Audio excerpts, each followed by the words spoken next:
Okay, Swaggy and Sassy, what was it that you wanted to show me?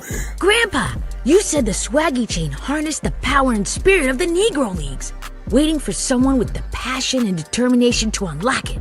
Something amazing just happened. I think I activated the power. Yes, you should have seen him throw the ball like the legend Satchel Paige. That's remarkable, Swaggy. You have the opportunity to carry on the legacy of thousands of talented players. Whoa, I had no idea there were so many. The Negro Leagues were filled with talent and resilience. It wasn't until recently that over 300 of those players were acknowledged in the Baseball Hall of Fame. There was Willie Brown, known for hitting the home runs. Ben Taylor, known as the best first baseman in the game. And there's Oscar Charleston, fearless, and can steal a base with ease. Wow, that was amazing, Swaggy! Just like that, Swaggy. You're embodying the spirit of these legendary players.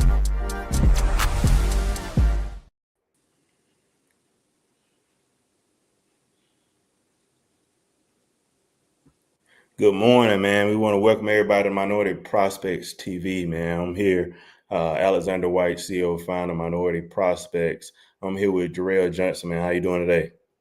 Man, I'm great. How are you?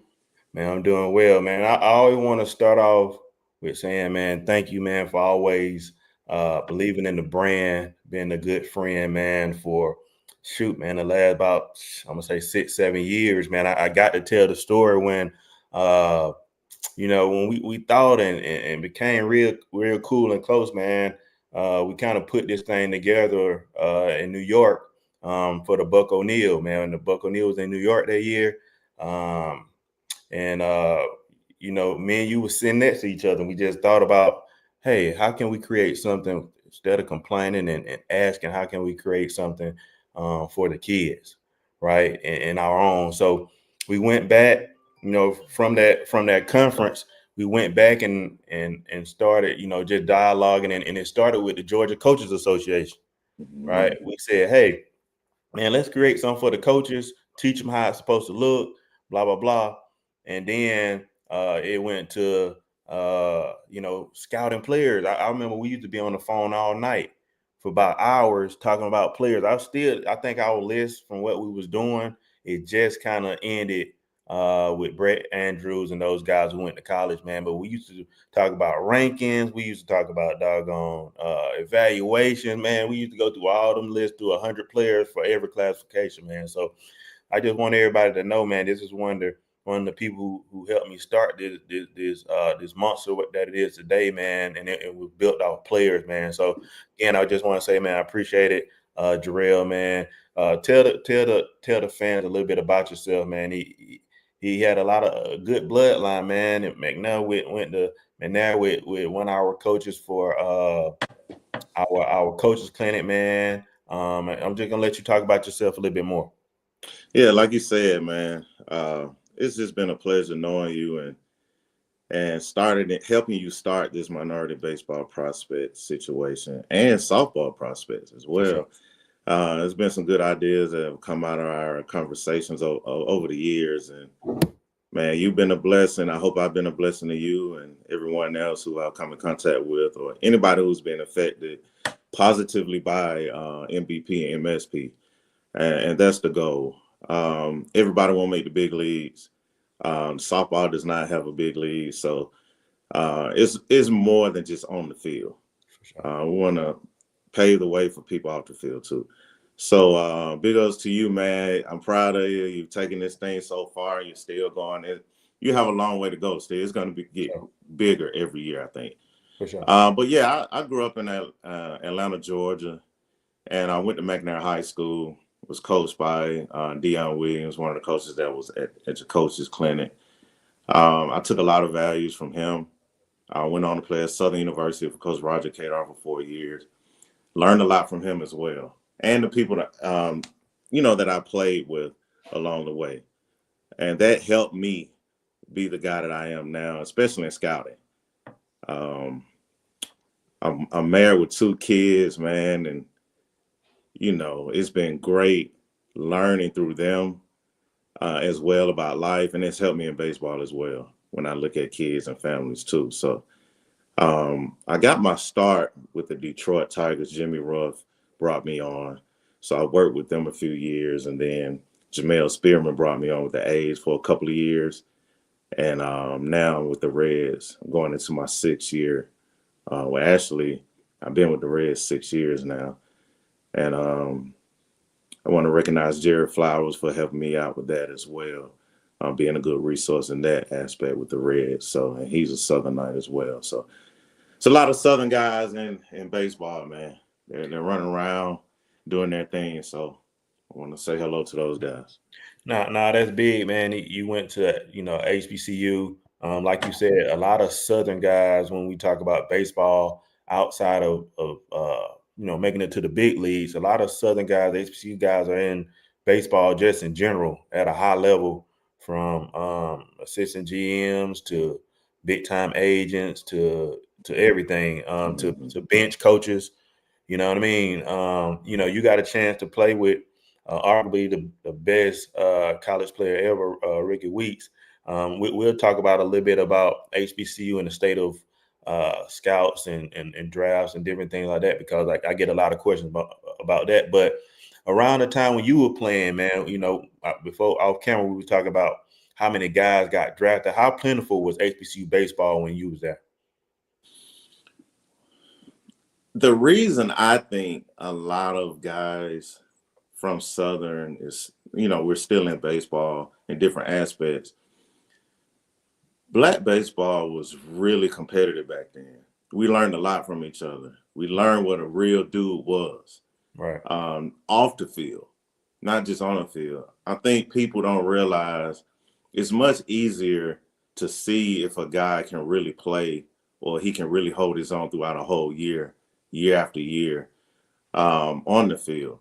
But the things that happen off the field, off camera, that's what makes the player. That's what makes the player. So just being in the trenches with those guys, man, it was, I think we had 4 or 5 guys drafted in the 01, and it kept going up. 02, maybe 5 or 6. And I think 03 might have been the year it was like 7 guys getting drafted. One of those years, 02, 03.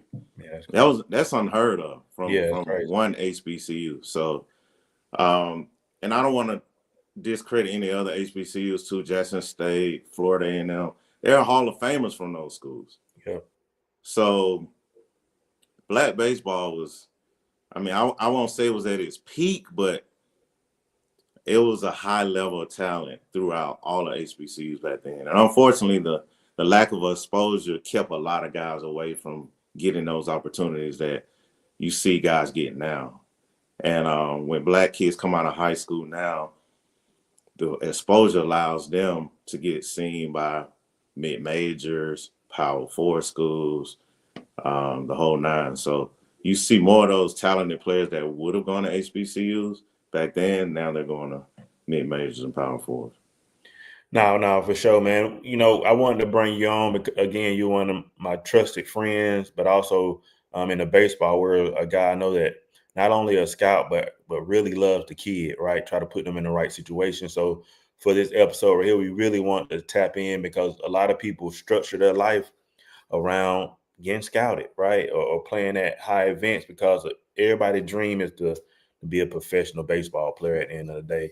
With Minority Prospects, our goal is to push those guys, not just in baseball, but outside the field, just being realistic. But again, everybody's goal is to get drafted at the high level. So as a scout for the last 10 years, can you just explain, the core evaluations of what are you guys looking for in a player? What are the tools that you guys are looking for? Well, on the field, it's different, between a pitcher and a position player. Sure. But with the pitcher, you look at the body makeup. Does he look like he has a frame that he would eventually look like a big leaguer? And we call it what they look like.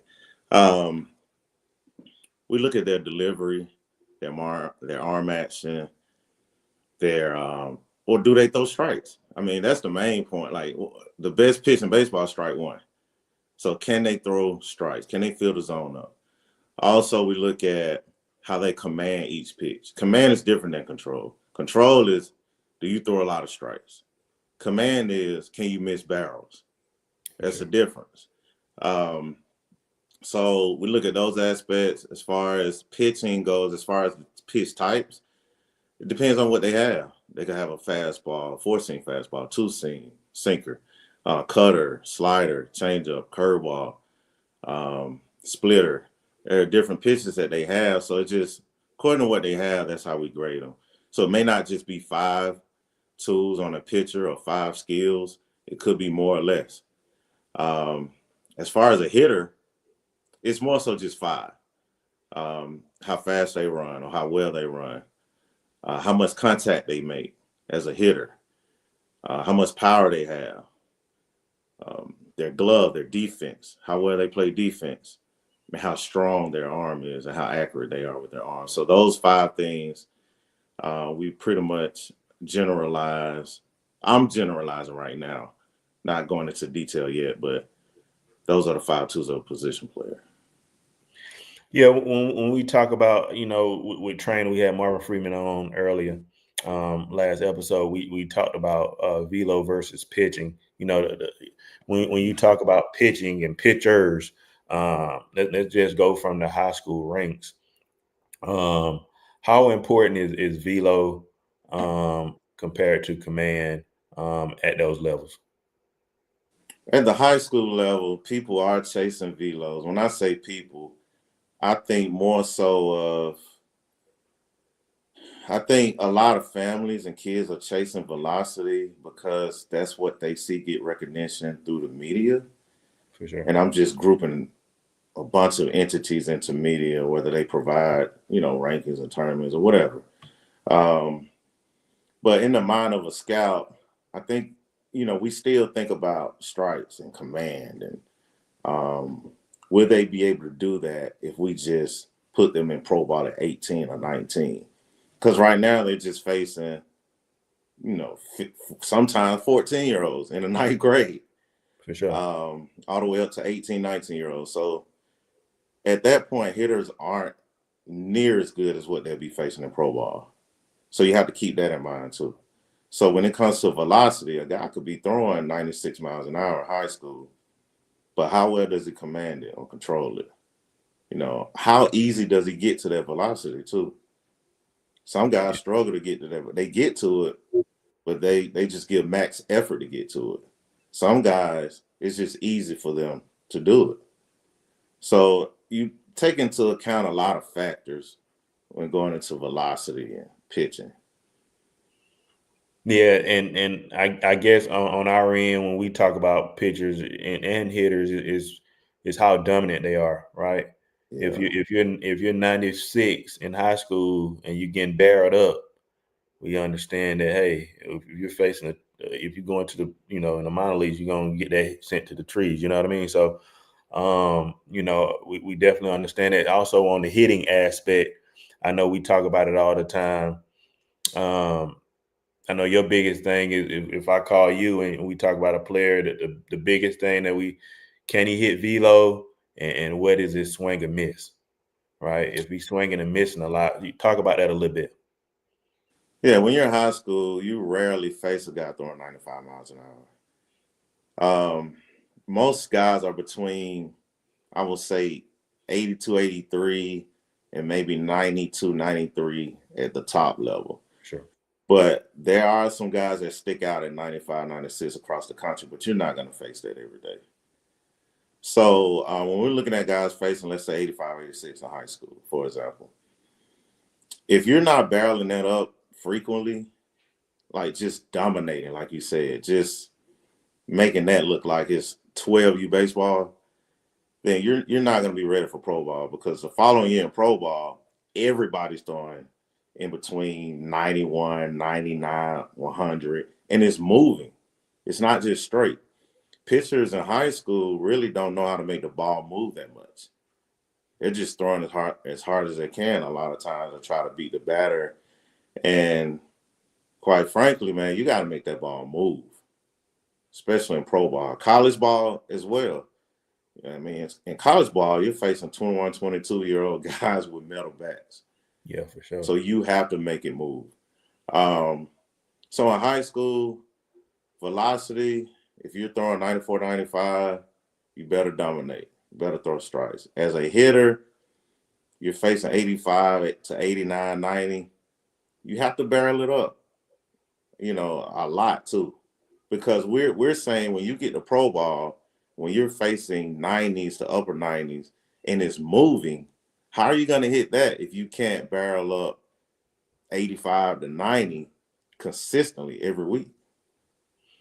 Yeah, for sure. So kids and parents, when we talk about draft guys and why you're not drafted or haven't been seen, I think the biggest step is dominating. If it's travel ball, if it's high school ball, if it's little league, whatever it is, need you to dominate the competition, no matter what it is. That's one of the biggest things I try to preach, and just in general, you got to dominate the competition. If your goal is to play at the highest level, and even if it's Power 5, Power 4, mid major, whatever it is, making sure that you dominate the competition. Alex, What's up? notice what we're discussing. We're discussing competing. Yeah, You against the pitcher or the pitcher against the hitter. yeah, That's what we're discussing. yeah. We're not discussing, going somewhere and say, okay, I hit the ball 100 miles an hour on the bat, at a showcase, or I'm running a 60, or, I'm crow hopping and throwing across the diamond as hard as I can just to create an infield velo at 95 miles an hour. We're not talking about that. We're talking about competing. Yep. That's what we want to see. Yep.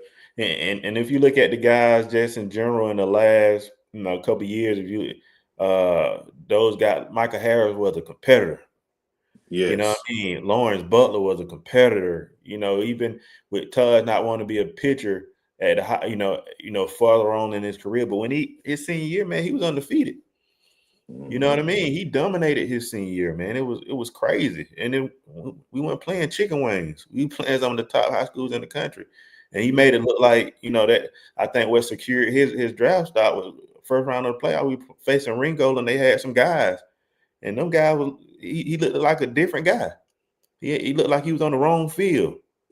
So like you said, man, the biggest thing we want to see is competing at a higher level. And that just leading into like you said, how important are the showcases for you guys? I know for me, a lot of times that's the biggest thing that comes out of people want to do more showcases. I haven't been seen. That's the biggest thing. Are they overlooking me? Is it that they're being overlooked, or that they're just not ready yet?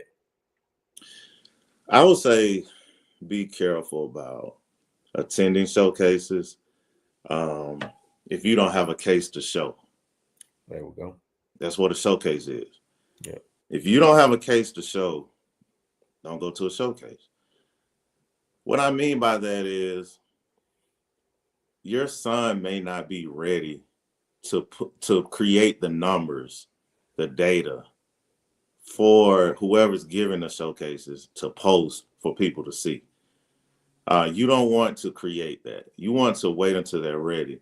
And there are some guys, and you have to know this about your kid, there are some guys that aren't showcase guys. They'll just go out and just compete and beat you.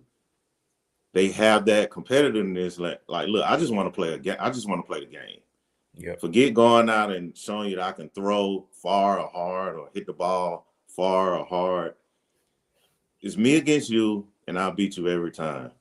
And there are guys that aren't so tooled up that are the better players. And then there are guys that really can't play well that are really tooled up. So if you don't know that, then you'll just be running around spending a lot of money for no reason. No, for sure, man. I appreciate that. I think that's the biggest thing. Just being in this business, it just getting people to understand it. It ain't just because you showcase more, don't mean you're gonna get seen more, right? The goal should be to train bigger, stronger, faster, game reps, being productive in game, and then when you're ready to showcase, you're ready at a high level. And Alex, that you know, you coached before. for sure, You know, we want to see the games. for sure. It's just like coaches, man. Coaches, they're trying to win. They Yeah, want the better players on the field to win. We yeah, want the same thing. So yeah, how can we see if you're ready to compete and win? yeah, It's in a game, right? yeah, Against competition that for the high school level is at a plus level or above. You know, we really don't want to see you facing guys that are below average players. We want to try to see you facing the better players at that level yeah. in a game. In the game setting. Um, Yes. yeah, Jarrell, just one quick thing. I just want to get this out the way. When you draft guys, please, I don't want you to explain it. It's just a statement. Um, you're drafting guys not just to draft them. You're drafting them to be big leaguers. So I've had people tell me, well, everybody's not going to make the big leagues. So everybody you sign or you draft, we know that. We know everyone is not going to make the big leagues. But here's the key. The key is it's just like anything in life that you want to attain. You want to attain the most valuable assets, right? Yeah, There are trades that happen every year. Prospects in the minor leagues get traded for big leaguers every year. So why sign someone who doesn't create that value to possibly trade for a big leaguer to help you win at the big league level? You know, that's why we don't draft for need. We draft for value. for sure. And so, you know, you have to make yourself a valuable asset for a team to sign you. And we hope you make the big leagues with us. But because of so many different circumstances that happen around the business every year, that may not happen. You may make the big leagues with another team. So just think about assets. We want valuable assets when we draft guys to possibly make the big leagues or possibly be included in a trade for a big leaguer. When we move into just how the draft has went down to 20 rounds. Um, High school kids are getting pushed more to college with those shorter rounds. How have you seen just the scope of minor leagues and draft in these last since COVID? How have you seen it change? Just throughout the years. I think it changed a lot back when, if I can recall, there were no set amount of rounds, like back in the 90s. Yeah, crazy. Then they moved to 40 rounds, and now it's 20. So approximately around 615 guys get drafted every year. And of course, everyone doesn't sign, but that's about the number that gets drafted every year in the 20 rounds. There have been changes in the minor league system. It used to be more minor league affiliates. Now you just have, the rookie complex. Basically, it used to be rookie ball, but now they call it the complex league, where guys go to first if you're a high schooler, and then they send you to single A or low A, actually, low A, high A, double A, and triple A. But there's an extra team that used to be there that they cut out, so it's less spots. So why would you still draft approximately 40 players when you cut the minor league system down? For sure. And so now, of course, there are 20 rounds. I think the same thing goes into drafting a guy or trying to sign a guy. Still the same tools, still the same way you go about trying to figure out who they are and what makes them up. You still line up your list as, you got your top guys and on down to your guys that possibly you could draft in the 20th round. So it's still the same process, I think, but less opportunity now as a whole because they cut the minor league system and they cut the draft down. As far as the transfer report, I think you mentioned that as far as Yeah. college, that doesn't affect the way we scout. As far as we're scouting players from age 16 up to 21, 22, 23. But I will say, once you get up in a 22, 23-year-old range in college where you've transferred to different schools and you're still in college and you haven't been drafted yet, you're closer to the age where most big leaguers start their careers in the big leagues. For sure. And so we want guys that really don't take that long to get to the big leagues. And if you're 22, you better be ready for the big leagues probably the following year. For sure. That's where it's going to in the draft and taking guys out of college. But the transfer portal has made college baseball older on an average. Teams I've seen, man, their average age could be 22 in college. That's crazy. And that hurts that, the 17, 18-year-olds coming out of high school. Yeah. But for what we try to get guys to understand, the biggest part of go where you can play, because at the end of the day, the scout's job is to find you, correct? Yeah, no one gets better sitting on the bench. You need game reps. I mean, people think that they can just get better by just training privately or going to team practices. That's not game situation. For sure. Make sure you're on the field playing in games, competing. We talked about competing earlier. Yep. You have to be in a competition to get better. So go where you can play. Go where you can get on the field. And the transfer portal allows you to be seen by other colleges, and they can offer you to come to their schools or bigger schools to give you a better chance to play against higher level competition after that. But if you have to go to an HBCU or mid-major first, please do that so you can play from day one. And then you have to dominate. Yeah. You have to dominate when you do get on the field. You get anything out of this, guys. The major leagues, the NFL, the NBA are the best players in the world. So at the end of the day, it's on you to be seen or get put in the right situation. It's simple. Just go. If I go to Southern, I go to Grambling, I need to dominate the competition. When Jerel come out, he got his Reds outfit on, and you in the game, you got to dominate. The series got to dominate. Your stats should reflect that you're dominating. Some came to my mind real quick, Jerel. I want to backtrack real quick. I just want to kind of get this out to youth parents, because that's a lot of our audience. You guys, rankings don't really matter to you guys, but you can't get drafted as a ninth grader. By saying that is, being ranked high don't really mean anything to a scout.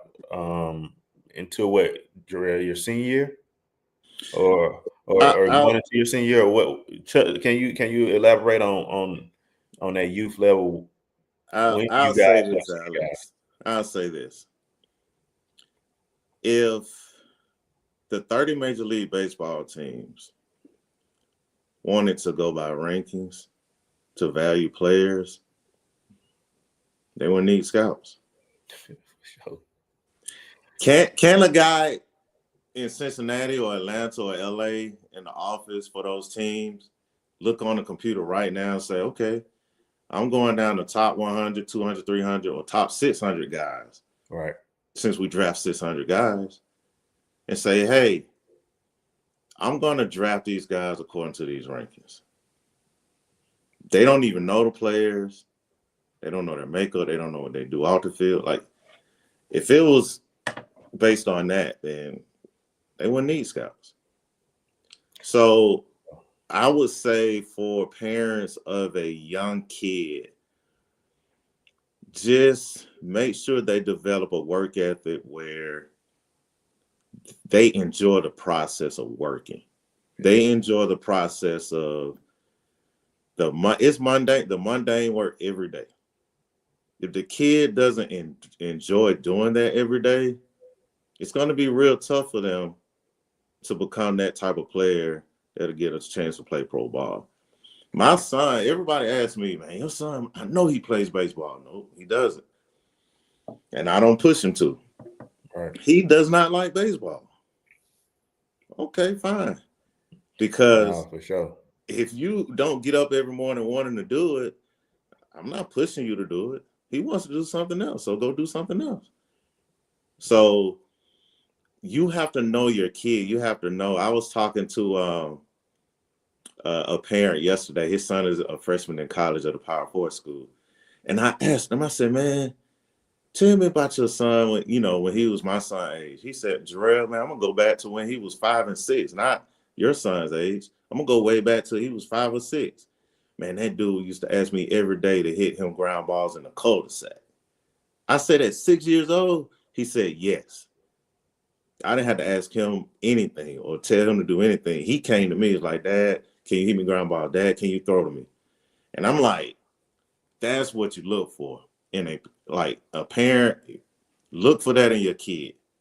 Invest in that. So at the youth levels, that's the foundation. Don't worry about rankings or I know some guys or some parents think, man, I have to have them on the best team in the state or the country at 9 years old. All right, cool. Go win those tournaments. Is that going to help you at 18, 19 get signed? No. You're going to look back at those $3 rings that you get at the end of tournaments and those medals. Like, man, I'm throwing this away, man. It's collecting dust. Sure. My kid's getting ready to be an engineer or a doctor now. For sure. So, but it does help you become a competitor. I will say that I won't take that away. Playing sports at a high level as a young kid, it does create that competitive advantage. For sure. I will say that. So I'm not discrediting all of that, but they do have to love it first. They have to want to do it. And you can't force them to do it. Because when they get to us, we have to see that they want to do it without the parents around. And that's what I was going to get to later, but I'll talk about it now as far as the maturity aspect of it. Yeah. We look for that too. The rankings can't tell you that.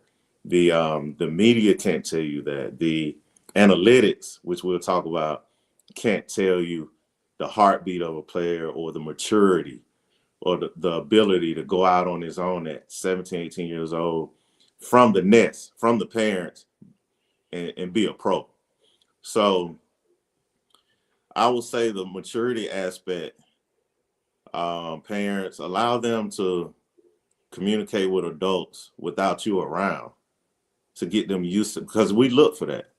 Are you able to communicate with scouts and player development coaches, without your parents around? And so I've even done this. My son is 11.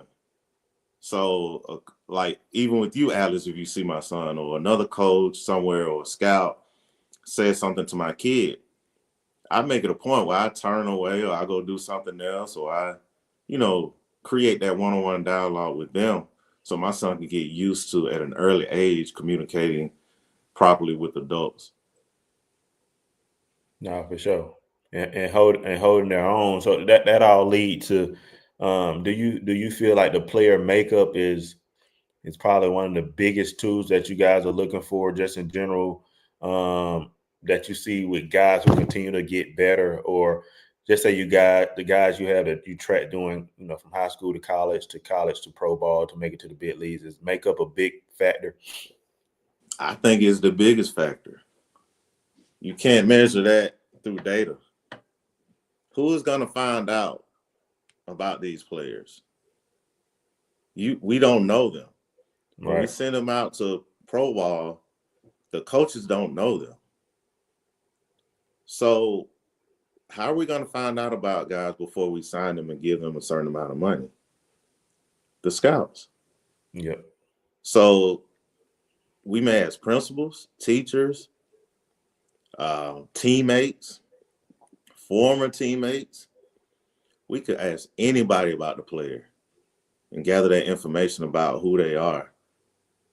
And we want to know what we're getting, man. You don't want to invest $1 million into a home and you hadn't walked through the home, figured out what's going on in the house, and you don't do that. You just don't buy $1 million house sight unseen because someone told you, oh, that's the best house on the block. Really? So I just throw $1 million on them because you said it. Yeah, for sure. I gotta figure out. I gotta find out about the player. There's a lot of research that goes on in scouting that people don't see. They just see us at the field watching them play. Right. Like every day here, throughout the winter, no one's really playing. So I'm not just sitting here twiddling my thumbs. I'm doing a lot of research, talking to a lot of people every day. My phone stays busy. I'm talking to coaches, high school coaches, summer coaches, football coaches, basketball coaches. If you play multiple sports, which you should. But I'm talking to, there's a guy that went top 3 in the draft that I talked to the principal about it. So it's, we could talk to anybody to find out the makeup of a kid. The makeup is just not, oh, they're a good person or they don't get in trouble. Or, that's just the foundation. You have to get past that first. But once you get past that part, then being a good person and a good teammate and they don't get in trouble. Now you get into, all right, how do they carry themselves every day as far as what's the content of that character when no one is around? Like what are they doing work ethic wise? Are they ready for the grind? Are they working out every day? We ask players their schedules. What's their weekly schedule? And some guys say, oh, well, do this 2 days a week, 3 days a week. Some guys say, man, look, it's 8 days a week for me. For sure. You know what happens when these guys work out 8 days a week when it's only 7? They go up the list, up the list, up the list. Yeah. And of course we have to see it. We go watch them work out too. You can't hide. You can't hide what you do. It shows on the field and it shows in your body too. I think that's the first thing we look at when we first see a player in person. Their physical makeup. Your body, you're a walking billboard. So according to how your body looks, it tells us a lot. Like, oh man, he doesn't even take care of his body. He's not ready. Right. On to the next guy. But his teammate may be chiseled. He may be sculpted. He may look good. We're like, wow, look at that guy. He put a lot into it. He has to work hard. So you start watching that guy. No, for so sure. A lot goes into makeup, man. A lot. Yeah. Makeup and how do they handle failure? Yeah. How do they bounce back from that? The parents have a lot to do with it too now. You can watch the parents and how they act. They'll tell you. Yeah. Yeah. I've seen a guy step out of the box after a strike call from the umpire and look back into the stands at his parent, like in disgust, like, really? I'm like, okay, that's not the type of guy you want, So, yeah, it's a lot that goes into it, but the makeup is huge. I think that's the most important thing. Yeah, I already know makeup is huge. How big is the parent in the situation when you talk about, like you said, giving millions of dollars to a kid? How much research and like you said, when you go into those games and seeing, that kid interacting with the parent, or the parent taking them drinks or different things like that. How much interaction and process do you put into the parent in that draft selection? The apple does not fall far from that tree. For sure. We bear our fruit. Like you have kids, you have offspring, so yeah, they're gonna take on with who you are. Yeah. For the most part. I remember growing up and the guy every time he used to see me, he would say, man, you look just like your mama. Everybody says that to this day. Yeah. So you can't get away from your parents. You're from them. So when we look at you, we look at the parents too. I remember seeing a guy coming out of high school about 4 years ago. And he played well in high school, was one of the top players in the state. But honestly, physically, he wasn't shaped like dad. He was shaped like mom. No disrespect to all the mothers out there. We love you. Sure. We love you. So, but you have to look at that. Some guys are shaped like dad, but dad is not shaped in a way that looks like a future big leaguer. Right. So it's the dad's suit, not the mom's. But in this particular example, he was shaped like mom. So mom, I don't think she was an athlete. You can kind of tell like he was gonna take on that body type. Yep. So that kind of like for me on my list, that moved him down my list. I didn't take him off the list; it's just moved him down because he was a great, not a great, he was a really good player. For sure. But I know what was needed at the next level, and it was going to be a struggle for him to compete at that next level. So, I've seen guys built like their dad or their mom. That's the athlete of the family.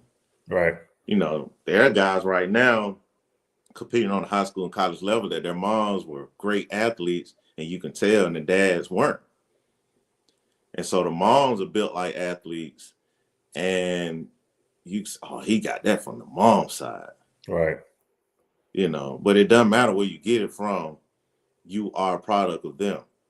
So if your parents were athletes, that's a plus. So it's a lot that goes into it, but you can look at the parents to kind of figure out or to make an educated guess on, okay, he may be like that or he may be like this. And what they look like in the big leagues is similar to what that looks like. Yeah, for sure. No, make sure that's big. Parents, you guys play a big role into the recruiting process on the college and the pro side. So we just want to make sure that they understand. I've seen a lot of kids not get a chance on getting drafted because of a parent or what they've done during the draft process. And I've seen a lot of kids go up because they have good parents and they instill good traits in them too. Parent, just don't think that it's the end all, as you release them. Everybody's still looking at you at a high level. One of the biggest debates we have always online, man, is high school versus travel. I always tell people that it works hand in hand, travel with the competition and playing at a high level. And then high school for me, me being a high school coach for 10 years, is the competition. Coach seeing them every day, how they interact with people in general. Like you said, you talking to the principal, you talking to the teacher. It's only 30, 40 at bats. How do they handle those 30, 40 at bats? Are they dominating? If they're in the playoffs, how big are they for the team? Are they pitching? Are they doing everything it takes to help that team win? So as a scout, how are you guys looking at the travel season and then moving into the high school season, which is closer to the draft? Summer ball is approximately 3 months. Approximately. Yep. As opposed to you being with your team the whole school year. So you're in high school, you're with your team basically from August through the end of May, basically. Sure. Yeah. And those guys. You really know them. They really know you. In summer ball, most of the time they're recruiting to put a team together, and you don't know those guys and they don't know you. So you're basically out there, you are competing against other teams at a high level, but your makeup really doesn't show in the summer. And like I said, the most important thing is makeup. Your makeup shows in high school. Every day in that building, somebody's seeing what you're doing. And we can ask those people, what are they doing every day? For sure. When you're competing with your guys in high school, you're with them every day. You may just meet up on weekends with your summer team. A lot of them don't practice. More so now, I think more of them are practicing now. They're finding ways to practice now in the summer, maybe one day a week, just to get together, hit BP, take ground balls. But just to spend a whole day together in the same building with people and on the same field with people every day, that's huge. For sure. That's the closest thing to pro ball as far as the makeup piece goes. Yep. Because you're with those guys every day in pro ball, especially the big leagues. You're traveling with them, in and out of hotels with them. You same locker room, same clubhouse. That's like high school ball off the field. Yeah. But summer ball, your parents are just sending you on flights or driving you to different places, and that's the difference. But I will say, in summer ball, there's a more likely chance that you'll play against, I would say, a high level competition more often. Not a lot, but more often than you will in high school. That high level competition in high school really comes when the better teams meet up in the playoffs to play against each other. But during the summer, outside of pool play, you may every day for the last 3 days of a tournament, you may see a good team. But before that, don't get fooled by pool play and summer ball. A lot of guys get fooled by that. Yeah. Like normally these tournament providers do pit the better team. They know the better teams, the better competition, the better players. They put them against the lesser competition in pool play. So you can't put much into that. Right. So there's a pros and cons of both, but they help each other out. And I think they do balance each other out too, because the college coaches can see you more in the summer than they can during their season in the spring. Yeah. But they still send college coaches to your games in the spring as well. It's just not as often. Yeah. So especially with those, just clarifying a little bit, when it is in that summer, the big things you need to do is be successful versus that high competition. Yes, that's the biggest thing.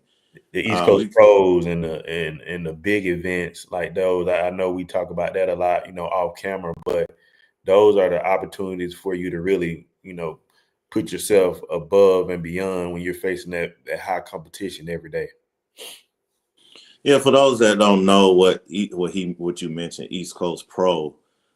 East Coast Pro is an event run by scouts only, and the scouting industry gets together at the end of each summer before you start school, and we put together about 6 teams across the states east of the Mississippi River. That's why we call it East Coast Pro. And so all of the scouts in those different areas get together. They put together these teams of the best players that they think are closer to pro ball at that time. And so we watch you play games throughout the summer to pick that team or to pick those teams. It's not just, we have a workout or a tryout, at the beginning of June every year, but it's scout invite only. And we see you work out just to see, okay, which players are we going to watch the most throughout the summer? Then we watch you play in competition. And the ones who, thrive in competition the best, that's who we pick for the team. So basically, playing against high-level guys, if you're a batter and you're facing a pitcher, we want to see you against one of the better pitchers. And vice versa. We want to see the pitchers against some of the better hitters. And one of the things, again, we want to, talk about, when you're facing those better pitchers, if you're a high school guy, if you strike out a lot, it's something you told me back in the day, Jay. If you strike out a lot in high school and you go to a Power 4, you're going to strike out even more. And if you go to the minor leagues, you're going to strike out even more. So, guys, I think we need to get back to that, in high school and just summer ball in general, man. Let's limit the strikeouts, more back-to-ball contact as much as possible, man. You know what? I want to say something about that because a lot of kids try to hit home runs, a lot of home runs. And most people think that's the only type of power. When we compile slugging numbers, slugging is power. That includes doubles and triples. Doubles and triples, that's power. So don't get caught up in just home runs, especially when you're in high school or middle school. That will come. Power is the last thing to come. You hear a lot of scouts say that. You know why power is the last thing to come? Because you haven't developed physically yet.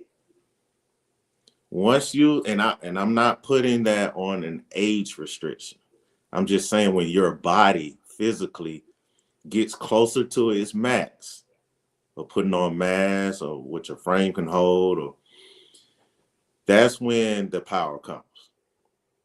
The biggest power you'll have. So basically, kids need to focus on making contact as often as possible. Swinging at strikes only. Don't chase pitches out of the zone. And make contact as often as possible. And once you learn that aspect of hitting, it'll make it a little bit easier as you get older, and pitchers get better when they start moving that ball around. When your power comes, you'll see the power numbers go up, but you have to hit the ball first. No, that's big, especially moving into a lot of more guys going into college. Like, you got to be able to put the ball in play and be a team guy, because you're not going to – these college coaches' job is to win. So if the draft is cool, but for them, it's about winning. So if you're not able to help them win, you're not going to play. You're going to be transferring and going to different places. So put in your mind frame to be a player to help. The guys that I see that were MVP All-Americans that are playing are helping their team win. The Jerem Purifies, the Jay Abernathy, the Zion Roses, and all these Trey guys, Phelps, the RJ Austins. These guys are guys, when I look back, they were freaking dogs in high school. They was tough as nails. They did whatever it take to win. If they needed to, I seen Jeremy Purify with Clemson. He bunted and he got it down. Mm-hmm. Right? You just got to do the small things to be successful and play at the next level, because if we're pushing you to college ball, you better gonna be able to help that coach win. Yeah, let's not get it confused as to what college coaches are looking for and what scouts are looking for. For sure. For sure. College coaches, they're looking for guys to come in and help them win right away. Yeah. So you may not get at bats. You may not get innings on the mound as an 18, 19-year-old. That's why they're getting guys out of the transfer portal that are 22, has been in college 4 years. Because they want to win now, because their jobs depend on them winning now. So go where you can play. With us, we're looking for high-value assets. We're looking for guys that can really play, that have tools. And if you go 0 for 20, you come to the plate that 21st time. Yeah, for sure.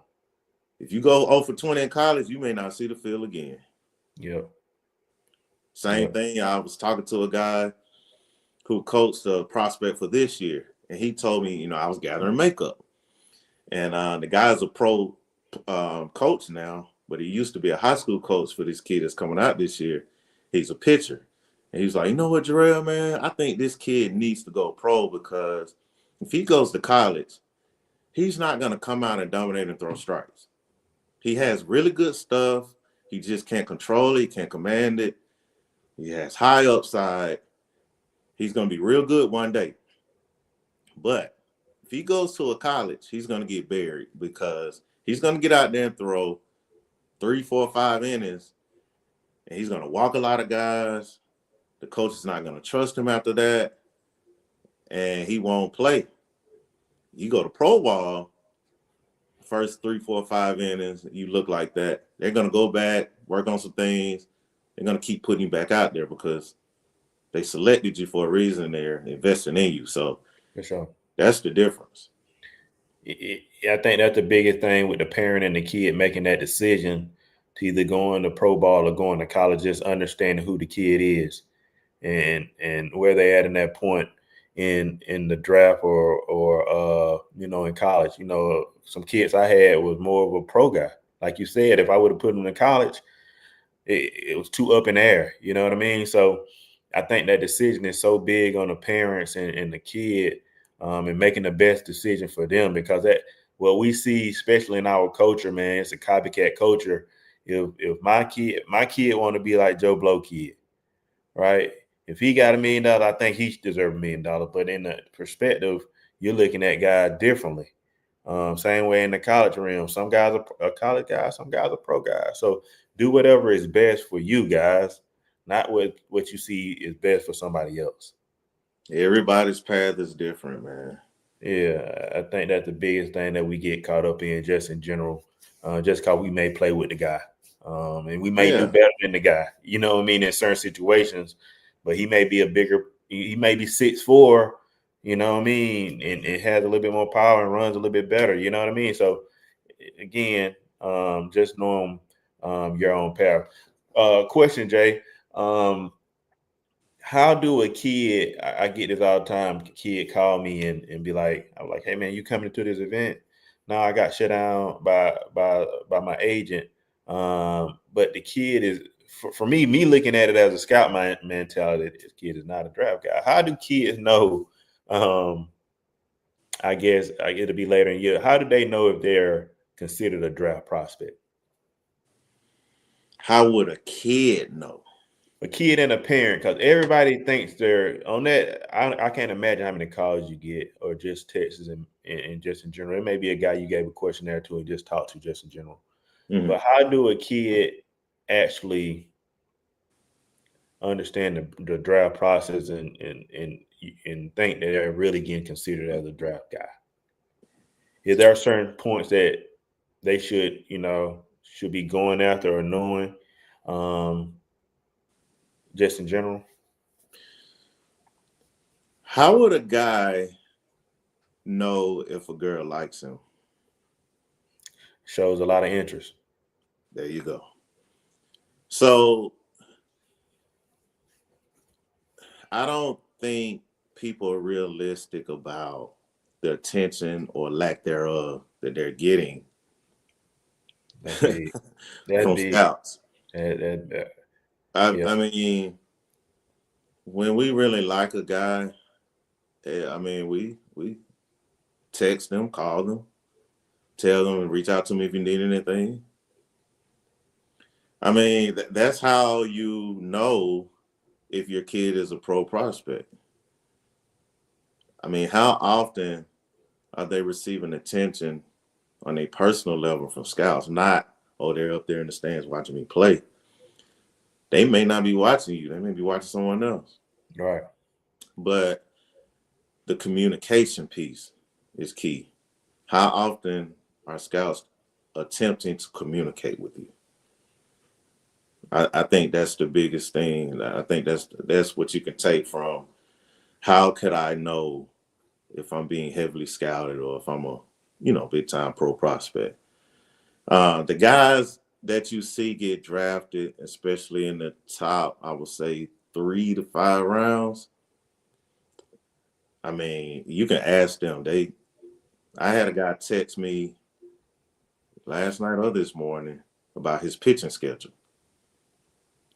He's being heavily scouted. For sure. If you have access like that to a scout, you're being heavily scouted. If the scout wants to know when you're pitching or when you're playing or when you're taking BP and things like that. So, like I said, you have to get to know a player very well before you sign them. So because you have to get to know them very well, the player and the parent should know that, this guy's communicating with us a lot.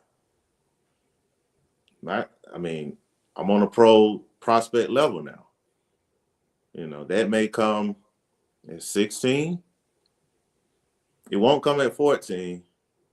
But believe me, we do know some guys at 14. For sure. Know about them at 14. Right. But some of the younger guys in the class will start communicating with them at 16. But I think the communication piece and getting to know each other, family to scout to family, I think that's when you really know you're a prospect. Yeah, that's big, man. I know we can talk about this all day, man. I know both of us are busy, man. I think it's a couple questions I do want to ask just so that we can get some clarification, just so that people can. What is the big difference between overseas talent at this moment and in-state talent? Is the work different? Are they working different? What is the difference? Because if we look in the major leagues, just in general, it's heavily overseas compared to black players. So, what are you seeing is different in the draft process and those guys moving up into the ranks? When you say internationally, you're talking about the world. Correct.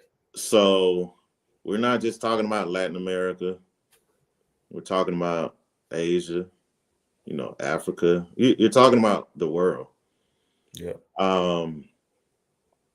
There are guys from the Netherlands that played in the big leagues, Japan, Korea.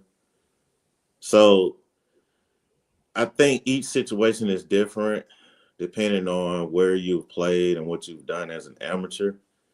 Mostly those guys over in the Eastern Hemisphere, they've played some type of pro ball for their country. Maybe in the World Baseball Classic, or maybe something over there in that country, kind of like basketball where they have that pro league over there. But more so in Latin America, those kids are with academies owned by the same type of people that own academies here. Right. So the way they work could be different because they're not in the school building 8 hours a day. Right. So, for example, some of the travel organizations here, the well-known ones or the big ones, the large ones, they're owned by a person, right? Right. They have their own academy, so to speak. Yeah. You got your Wild Factors, your East Cars, your CBAs, your GBGs, your Banditos. Yeah, I mean, all across the country, artillery. Those are academies, basically, travel organizations. It's just the difference in Latin America is they don't travel across lines. They don't have the resources, and the island is just so big. It's not that big, but right. The guys in Dominican Republic, they don't travel to Venezuela to play right against a team. Right. So here, the academies travel cross country. There, the academies play within their area.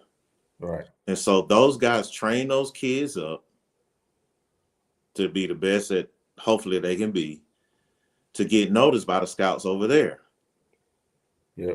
The difference is they don't have to go to school. Right. They can just sign at 16 after not going to school. Right. So I think that's the biggest difference here with the rules in America as far as going to school. Yeah. But as far as talent-wise and working to get better, I think the mentality in those countries are different because here, I mean, you have a lot of resources. Yeah, more opportunity. Yeah, there, what do they, I mean, they just live for baseball and possibly soccer. Yeah. I mean, the adults there, I think a buddy of mine who lived there before, he told me the average income is probably around $4,000, $5,000 a year. Right. In US dollars. So with that being said, here in America, it's just a different mindset than there. They're doing that to carry their family. They're playing baseball to carry their families. Their parents are hoping they make it to create generational wealth down there. Here, it's like, man, like I said earlier, my son doesn't have to play baseball, man. He can do whatever he wants. Right. So I think that's the difference, like the mindset. Yep. Yep. So I don't think the talent level can be different if they work more and work more efficiently at getting better. But you have a lot of talent here that's doing the same thing. For sure. Working more efficiently because of the more resources too. For sure.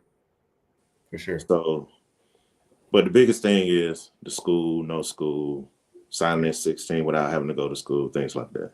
Like you said, the mentality I think is big. Is either draft for, it's a different type of life compared to we got opportunities to be teachers, dentists, Yeah. entrepreneurs, and different things like that. Just a different mentality when you're going into work every day. There's no such thing as quitting or giving up or doing something else. This is the goal, and this is what I'm pushing to be. And that's what parents have to realize their American kids are up against, that mentality. For sure. You're not competing just against your neighborhood, your community, your state, your region. You're competing against people who you may not see yet, but you're competing against them for a spot on a pro roster. And that's all they have. Yeah. And they're willing to sign for 10,000, 20,000, 40,000. Yeah. For the opportunity. For opportunity. Yeah. Yeah. And baseball is probably the biggest world game, outside of soccer. Just in general, basketball is getting there. Football is, starting to develop there. But baseball, like you said, you got players from everywhere, which is crazy. Leading into, like you said, the peak of HBC baseball. We do a lot of stuff with HBC baseball. Got a classic this week with D2 schools, with Dillard and Morehouse and different schools like that. And then we're moving to another one in Birmingham. And then that third week, the Astros, Cactus Jack with all the SWAC schools and different things like that.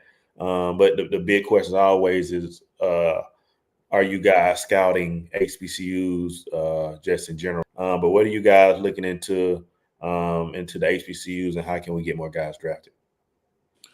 Wherever the talent level is highest, that's where we're going to be. For sure. If you have a pitcher that can control and command 95, 96 miles an hour, and they have secondaries that they can land or control to, as far as sliders, curveballs, changeups, that they can throw for strikes or miss barrels, then we'll be there. But you have to have that, and you have to compete and dominate. And if you're not known to do that, why would a scout show up? You have to. We have to be efficient with our resources too. So we just can't go anywhere just to look at a game and hope to see a guy that's really good. For sure. We have to make sure they're at least at a level that we've seen before. Maybe they've played on a team with another prospect that we drafted or seen in past years, and we notice him, like, okay, I'm going to follow that guy. And then if they end up at an HBCU, are they still at that talent level? You have to be at that talent level to get seen. Yeah. You can't just say, well, I think he's at least good enough, or this team is good enough, or in this area or team or conference, that they should at least show up. Yeah, for sure. Scouts will show up if the talent level is high. For sure. Can he play? He has to really be able to play first. And then, are the tools there? Does he have tools that play in the game? Yep. And the competition level, what does he do against the best in the country? Like the schedules that are made by college coaches at HBCUs, hopefully more and more, include power forward, mid-major teams, which they do. I know Southern does, Jackson does. A lot of teams do in HBCU. Yep. What do the players do against those teams? Yep. Not just your conference. Yep.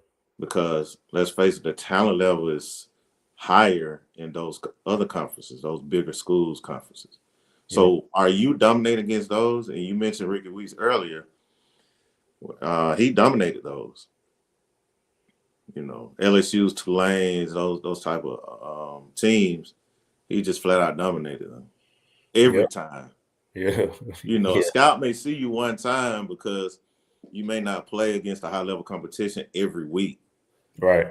So once you do get a chance to play against that high level competition, are you dominating? That's the biggest thing, man. Again, you're gonna hear that a lot on here, man. Dominating, being dominant, not just the best player on your team, best player in the conference. And then once you're playing in that high level versus Auburn or Florida, whatever, what are you doing there? LSU. You know what I mean? I think all those are big. Then moving into those analytics. How are you guys using analytics? It give you guys, I know, being on the panel for the HBCU All-Star game that MLB does outside of ours.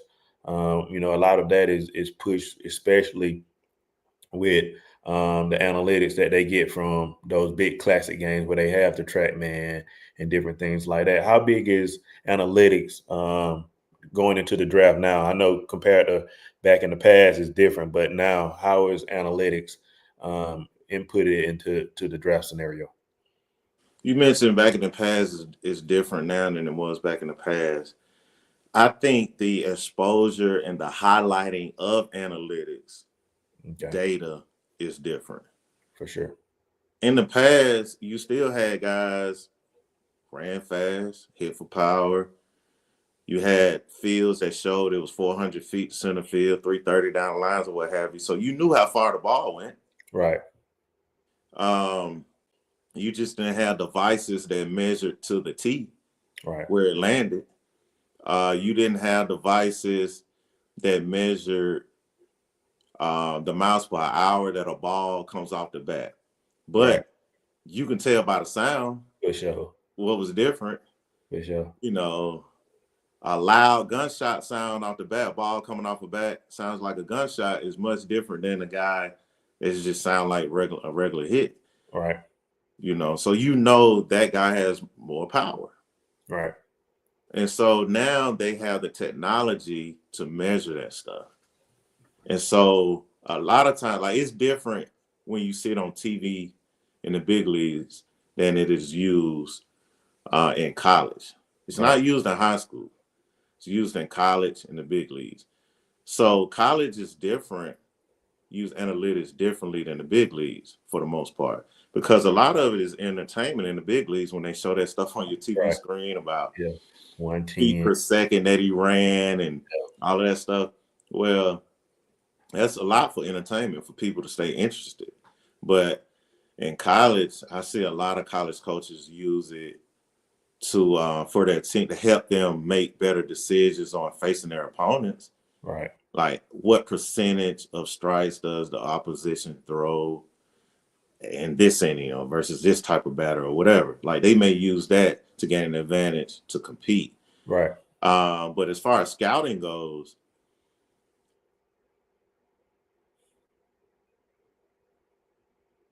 help.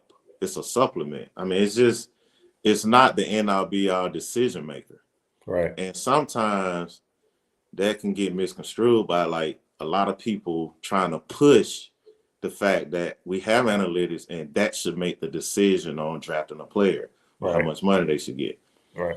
We talked about makeup. We talked Yeah, about who the person is. Analytics cannot measure that stuff. right, It can measure how fast you run, how hard you throw, you know, the spin rate on the slider. But I tell you what, if I see a guy rip off a really good slider, I bet you he has close to a 3,000 spin rate on that for sure, slider. for sure. I can tell you that. Right, But I do look at the spin rate sometimes say, okay, that looks like a 70 slider. It's probably 3,000 spin right there. What the spin? Okay, the spin rate was 3,000. Okay, cool. That's how you use analytics. yep, yep. To So, validate what you see. right. You Yep, know, yep. it's not the decision maker. You No, know, no, for sure. it's a great help. Yeah, for sure, I use it to help. for sure, You for know, sure. But I think, you know, the biggest thing I see is just in general, you can see it. You know, when you have that eye for it, the best scouts have it. When you have that eye for it, you can see a plus runner. mm-hmm, You can see the difference between a plus runner that runs a 60 and a plus runner that's running, you know, the bases. You know what I mean? You can tell the mm-hmm, difference between a plus hit tool and a guy who a little fringe. You know what I mean? You can tell the mm-hmm. difference between power and not power. You know what I mean? Bat speed, different things like that with the eye. So yeah, the eyes are just important as the analytics, and like you said, the analytics just validates what you see with the eye. Um, Right. what's your last thoughts, man? As we wrap up, man, what's your last thoughts on not thoughts or you want to give to the crowd and to the people? You know, just from Jerel Johnson. I would say if you think that your kid is working hard and working enough, don't think that. You have to see what the best are doing every day. You have to find a way to see what they're doing every day. You have to do your research. You have to talk to people, find out why is this guy getting so much attention from scouts? Let me ask what they do. Don't be afraid to go up to people and ask them, hey, what kind of workouts y'all do? Like, what are y'all doing? How often do y'all do it? Like the work ethic piece to get better and better, to get to a point where you may be desired by scouts.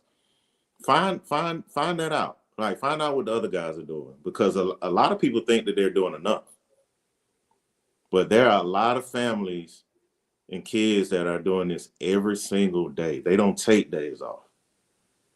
And if you're not willing to do that, then you're not gonna be on the level as that other kid possibly. And we're talking about the general whole average. We're not talking about the ones that are touched by God. Yeah, for sure. You have those that I didn't receive what some of the other guys received along the way. They received the 6'4", 190 frame that's very athletic and flexible and mobile and twitchy and fluid and smooth and just naturally. And then when they stepped on the basketball court, you could see it. When they stepped on the football field, you could see it. But during baseball, you can really see it. So everybody's not built like that. Most people aren't.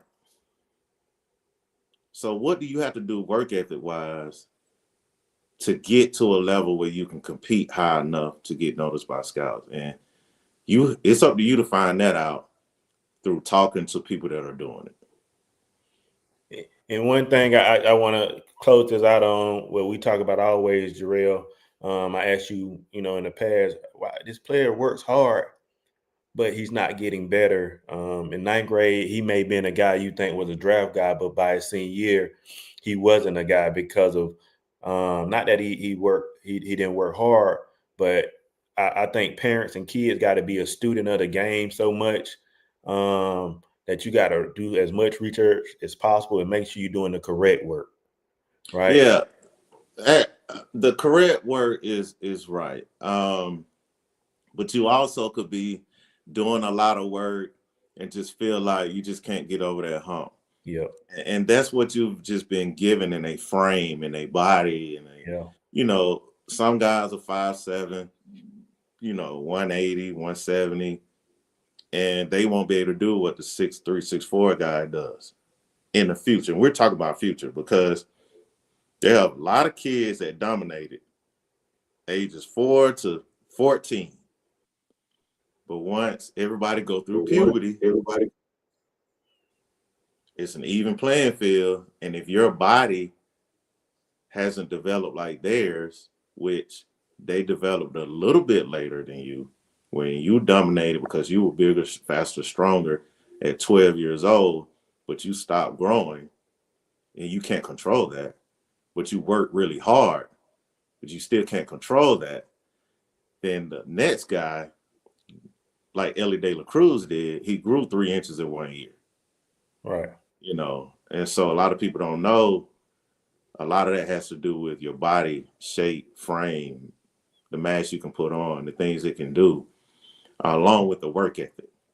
Correct. That goes along. So a 15, 16-year-old guy who shot up and became a 6'2", 6'3", frame that's 180, 175 pounds, that's really athletic, you could look back and he probably wasn't that guy at 12 years old when the other guy was that dude. But now, he surpassed him. So you can work as hard as you can. That's the foundation. Work as much as you want. Your body dictates a lot too. And so hopefully you don't grow too quick and get maxed out too quick. Goes along in a little progress each year. And once you get to that level where you've already developed the 7-day a week, 8-day a week, however you want to put it, work ethic, then when your body grows into that, you have a perfect match. No, we appreciate it, Jay. Just spreading this knowledge, man. I know it's helpful to everybody who's tuned in and who's gonna tune in later. The biggest thing I want you guys to understand, just in general, is always one, subscribe and like, but also everybody not gonna be a big leaguer. All right. I'm the owner of Minority Prospects. Jerel is one of the top scouts in the country. Other guys from Southern and different institutions, you got to have big leaguers, you got to have scouts. So make sure that you use this game to not just get an education, but build relationships and grow outside of baseball and softball, man, and be better in your community and raise your kids to be great, man. So use this game as a tool, man, not just opportunity, man. So again, we appreciate everybody tuning in Minority Prospects TV. Again, we appreciate Jerel Johnson. How can they follow you, Jay? You can follow me on X or Instagram, either one. At Coach_Jerel, Jerel. That's Coach COACH_Jerel. Man, we appreciate it, man. Make sure you like and subscribe and follow us at MVP Takeover, MSP Takeover, man. Appreciate you, Jay. Thank you. Yep.